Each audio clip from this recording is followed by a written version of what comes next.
എല്ലാവർക്കും നമസ്കാരം.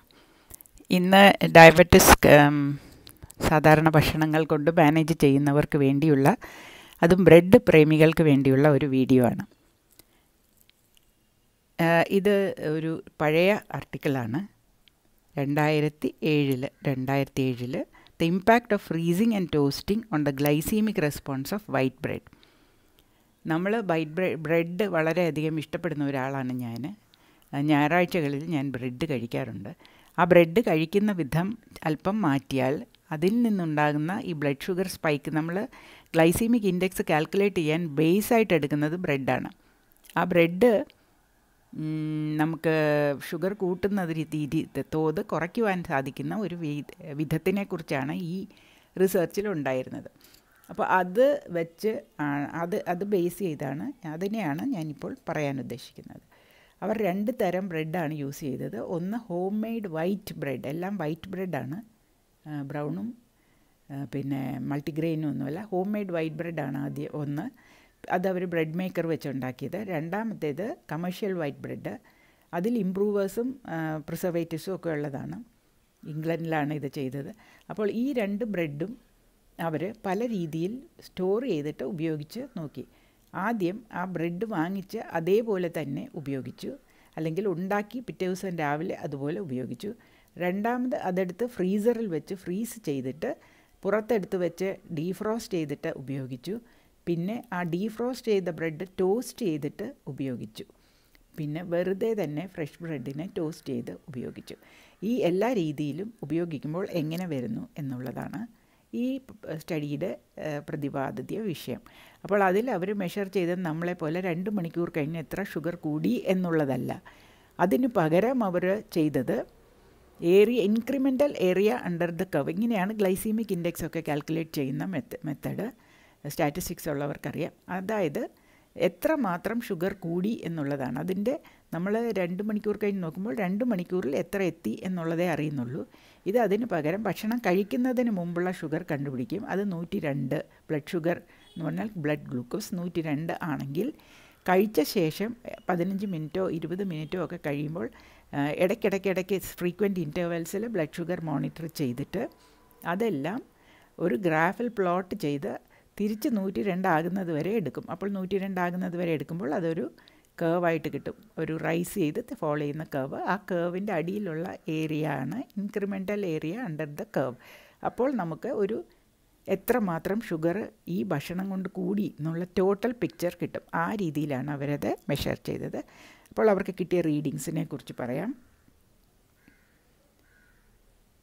Fresh home made bread അങ്ങനെ തന്നെ ഉപയോഗിക്കുമ്പോൾ incremental area under the curve 259 mmol MIN/L എന്ന് പറഞ്ഞാൽ അത് നമ്മൾ ആ യൂണിറ്റിനെ നോക്കിയാൽ മതി. 259.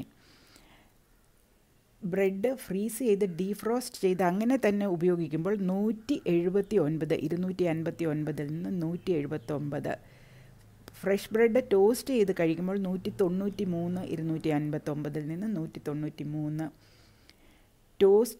ഫ്രീസ് ചെയ്ത് ഡീഫ്രോസ്റ്റ് ചെയ്ത് ടോസ്റ്റ് ചെയ്യുമ്പോൾ 157. അപ്പോൾ ഈ ഹോം മെയ്ഡ് ബ്രെഡിൽ ഏറ്റവും അധികം താഴ്ന്നത് ഫ്രീസ് ചെയ്ത് ഡീഫ്രോസ്റ്റ് ചെയ്ത് ടോസ്റ്റ് ചെയ്യുമ്പോഴാണ് 157. 259 നിന്നാണ് 157 ആകുന്നത്. ഫ്രീസ് ചെയ്ത് ഡീഫ്രോസ്റ്റ് ചെയ്ത് മാത്രം ചെയ്യുമ്പോൾ 179, വെറുതെ ടോസ്റ്റ് ചെയ്യുമ്പോൾ 193. Fresh commercial white bread, fresh bread അങ്ങനെ തന്നെ ഉപയോഗിക്കുമ്പോൾ 253, ടോസ്റ്റ് ചെയ്യുമ്പോൾ 183, വെറുതെ ടോസ്റ്റ് ചെയ്യുമ്പോൾ 183, ഫ്രീസ് ചെയ്ത് ഡീഫ്രോസ്റ്റ് ചെയ്ത് ടോസ്റ്റ് ചെയ്യുമ്പോൾ 187 എന്നുള്ളതാണ് ഇവരുടെ മെഷർമെൻറ്റ്. അപ്പോൾ നമ്മുടെ കമേഴ്ഷ്യൽ ബ്രെഡ് എന്തൊക്കെയാണെങ്കിലും ഹോം മെയ്ഡ് ബ്രെഡിനേക്കാളും ഗ്ലൈസീമിക് റെസ്പോൺസ് കൂടിയിരിക്കും നമ്മുടെ. അതുപോലെ പക്ഷേ അത് ഏത് ബ്രെഡാണെങ്കിലും അത് നമ്മൾ ഫ്രീസ് ചെയ്ത് ടോസ്റ്റ് ചെയ്ത് അല്ലെങ്കിൽ ഫ്രീസ് ചെയ്ത് ഡീഫ്രോസ്റ്റ് ചെയ്ത് ടോസ്റ്റ് ചെയ്തൊക്കെ കഴിക്കുമ്പോൾ നല്ല ഒരു significant quantity of blood sugar കൂടുന്നത് കുറയ്ക്കുവാനായിട്ട് നമുക്ക് സിഗ്നിഫിക്കൻ്റ് എമൗണ്ട് കുറയ്ക്കുവാനായിട്ട് നമുക്ക് കഴിയും എന്നുള്ളതാണ് ഇത്. പിന്നെ BBCയുടെ trust me I am a doctor എന്ന് പറയുന്ന അവർ പാസ്ത വെച്ചും ഇത് ശ്രമിച്ചു. പക്ഷേ അവർ ഫ്രീസ് ചെയ്തതായിട്ട് പറയുന്നില്ല. അവർ fresh pasta cooled pasta cooled and reheated pasta, ഇത് മൂന്നും പരിശോധിച്ച് ബ്ലഡ് ഷുഗർ റൈസ് നോക്കിയപ്പോൾ കൂൾഡ് ആൻഡ് റീഹീറ്റഡ് പാസ്തയാണ് ഏറ്റവും അധികം ബ്ലഡ് ഷുഗർ റെസ്പോൺസ് കുറഞ്ഞിരുന്നത് എന്നാണ് അവർ കണ്ടുപിടിച്ചത്.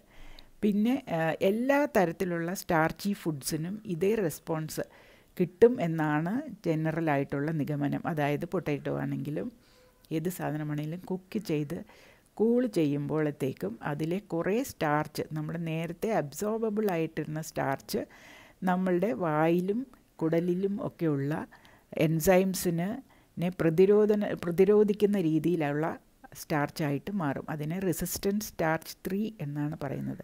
ആ പ്രോസസ്സിനെ റിട്രോഗ്രഡേഷൻ എന്ന് പറയുന്നു. അപ്പോൾ റിട്രോഗ്രഡേറ്റ് ചെയ്ത് കുറേ RS3 ഉണ്ടാകുന്നു, റെസിസ്റ്റൻറ്റ് സ്റ്റാർച്ച് 3. അത് നമ്മുടെ വയറിൽ ദഹിക്കാതെ താഴേക്ക് പോകുന്നത് കൊണ്ട് ബ്ലഡ് ഷുഗർ റൈസ് ഉണ്ടാകുന്നില്ല. പിന്നെ അത് വൻകുടലിൽ ചെല്ലുമ്പോൾ അതിനെ നമ്മുടെ ഗട്ട് ബാക്ടീരിയ അതിൻ്റെ ഫുഡായിട്ട് ഉപയോഗിക്കുമ്പോൾ കുറേ ഗ്യാസസും കുറേ ഫാറ്റി ആസിഡ്സും ഒക്കെ റിലീസ് ചെയ്യുന്നു. അതിൽ നിന്ന് നമുക്ക് കുറച്ച് എനർജി കിട്ടുന്നുണ്ട്. പക്ഷേ അത് ഓൾ ടുഗെദർ ഗുഡായിട്ടുള്ള ഇഫക്ട്സ് ആണ് എന്ന് കരുതുന്നു. പക്ഷേ ചില ആളുകൾക്ക് ഇത് വളരെയധികം ഗ്യാസൊക്കെ ഉണ്ടാക്കും എന്ന് പറഞ്ഞു കേട്ടിട്ടുണ്ട്. ഫ്രിഡ്ജിൽ വെച്ചത് കഴിച്ചാൽ ഗ്യാസ് ഉണ്ടാകും, ഫ്രിഡ്ജിൽ വെച്ച് ചൂടാക്കിയ ചോറ് കഴിച്ചാൽ ദഹിക്കുകയില്ല എന്നൊക്കെയുള്ള ആൾക്കാരുണ്ട്, അവരുടെ വയറിൽ ഉള്ള പ്രത്യേകത കൊണ്ട്. അപ്പോൾ നിങ്ങൾക്ക് ഈ രീതി പരിശോധിച്ച് നോക്കാം. നിങ്ങൾ ബ്രെഡ് കഴിക്കാൻ കൺസ്ട്രെയിൻഡ് ആകുമ്പോൾ. ഞാൻ ബ്രെഡ് കഴിക്കാറുണ്ട്. ഞായറാഴ്ച ബ്രേക്ക്ഫാസ്റ്റിനാണത്. ഞായറാഴ്ച എനിക്ക് ജോലിക്കാരില്ല. അതുമാത്രമല്ല, ഞായറാഴ്ച ബ്രേക്ക്ഫാസ്റ്റ് പള്ളി കഴിഞ്ഞ് വരുമ്പോൾ 9:30 കഴിഞ്ഞ് 9:45 10 ആകാറാവും. അപ്പോൾ പിന്നീട് ഇഡ്ഡലി ഉണ്ടാക്കിയോ ദോശ ഉണ്ടാക്കിയോ ഹീറ്റ് ചെയ്തൊക്കെ കഴിക്കാൻ മടിയായതുകൊണ്ട് ബ്രെഡ് ടോസ്റ്റ് ചെയ്താണ് കഴിക്കുന്നത്. അത് തന്നെ ഫ്രീസറിൽ വെച്ചിരുന്ന ബ്രെഡാണ്. അത് ത്രൂ ദ വീക്ക് എപ്പോഴെങ്കിലും ആർക്കെങ്കിലും ബ്രെഡ് എന്തെങ്കിലും ആവശ്യത്തിന് വാങ്ങിച്ചാൽ ഞാനത് ബാക്കിയെടുത്ത് ഫ്രീസറിൽ വെക്കും. അത് ഞങ്ങൾ 2 പേർക്കുമുള്ള രാവിലത്തെ ബ്രേക്ക്ഫാസ്റ്റായിട്ട് ഞായറാഴ്ച ഉപയോഗിക്കും. ഒരിക്കലും അതിൻ്റെ കൂടെ മുട്ട, ബട്ടർ ഇവയൊക്കെയാണ് ഉപയോഗിക്കുന്നത്. എൻ്റെ ഹസ്ബൻഡാണെങ്കിൽ മാമലേഡും ജാമും ഒക്കെ ഉപയോഗിക്കും. ഞാനത് ഒരു കോർണറിലൊക്കെ വെച്ചിങ്ങനെ എൻ്റെ ആശയ്ക്ക് തിന്നത്തേ ഉള്ളൂ. ചിലപ്പോൾ പഴം ഇതിൻ്റെ കൂടെ കഴിക്കും. ഒരിക്കലും എനിക്ക് 200 180 ഒന്നും ഷുഗർ വരാറില്ല. അതിൻ്റെ കാരണം 2 കാരണമുണ്ട്. ഒന്ന്, ഈ ഫ്രീസ് ചെയ്ത് ഡീഫ്രോസ്റ്റ് ചെയ്യുന്നതാവാം. ഇത് കമേഴ്ഷ്യൽ ബ്രെഡാണ്, ബ്രെഡ് ഉണ്ടാക്കാൻ നോക്കണം ഇനി. പിന്നെ ഒരു കാരണം എന്താണെന്ന് പറഞ്ഞാൽ 10 മണി വരെ ഫാസ്റ്റിംഗ്, എക്സ്റ്റെൻഡഡ് ഫാസ്റ്റിംഗ് ആണ് ആ ദിവസങ്ങളിൽ. സാധാരണ 8 മണിക്ക് കഴിക്കുന്ന ബ്രേക്ക്ഫാസ്റ്റ് 10 മണി വരെ ആകുമ്പോഴേക്കും ഗ്ലൈക്കോജൻ സ്റ്റോറൊക്കെ എക്സോസ്റ്റഡ് ആയിട്ടിരിക്കും. അതും അതിൻ്റെ ഒരു ഇഫക്റ്റാണ്. നമ്മളുടെ ബ്രേക്ക്ഫാസ്റ്റ് ടൈമിങ്സ് മറ്റൊരു കണ്ടുപിടുത്തമാണ്. ബ്രേക്ക്ഫാസ്റ്റ് ടൈമിംഗ് നമ്മൾ 1 മണിക്കൂർ മുമ്പോട്ടാക്കുക. 8:30 കഴിക്കുന്ന 9:30 കഴിക്കുക. ജോലിക്ക് പോകുന്നവർക്ക് അത് സാധിക്കുകയില്ല. അതുപോലെ ഡിന്നർ ടൈം 1 മണിക്കൂർ അഡ്വാൻസ് ചെയ്യുക. 8 മണിക്ക് കഴിക്കുന്നത് 7 മണിക്ക് കഴിക്കുക, 9 മണിക്ക് കഴിക്കുന്നത് 8 മണിക്ക്. അങ്ങനെ നമ്മൾക്ക് വെയിറ്റ് ലോസ് ഉണ്ടാകുമെന്ന് ഒരു സ്റ്റഡി ഉണ്ട്. അത് ഞാൻ എവിടെയാണ് കണ്ടതെന്ന് ഓർക്കുന്നില്ല. അത് കാണുമ്പോൾ ഞാൻ പറയാം. ഇത്രയുമേ ഉള്ളൂ പറയാൻ ഇന്ന്. നന്ദി, നമസ്കാരം.